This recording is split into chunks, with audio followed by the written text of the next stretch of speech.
هذا جهاز يقوس الضغط ويطلع لك صوت نبضات القلب. طبعا كبار السن يعني إذا حس برجلينه تعورة ولا شيء وبيتأكد من في انسداد بالشرايين ولا شيء، يستخدمه ويحطه على رجله زي كذا من الخلف. الحين شو وش أعطاني؟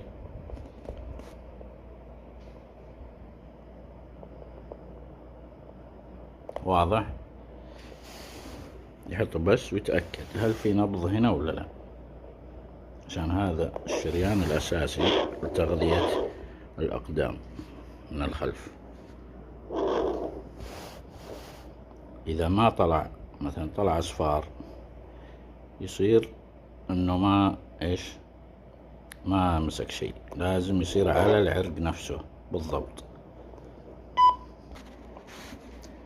طبعا لازم تحط جل على هذه أو كريم ضروري، بدونه ما راح تستفيد أي شيء.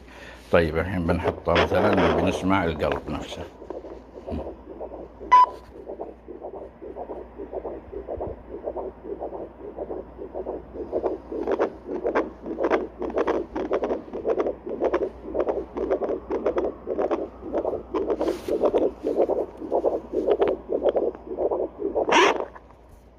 شلته الحين يوقف. يعني هذا يعطيك آخر شيء استخدمت الجهاز فيها. ترجع تحطه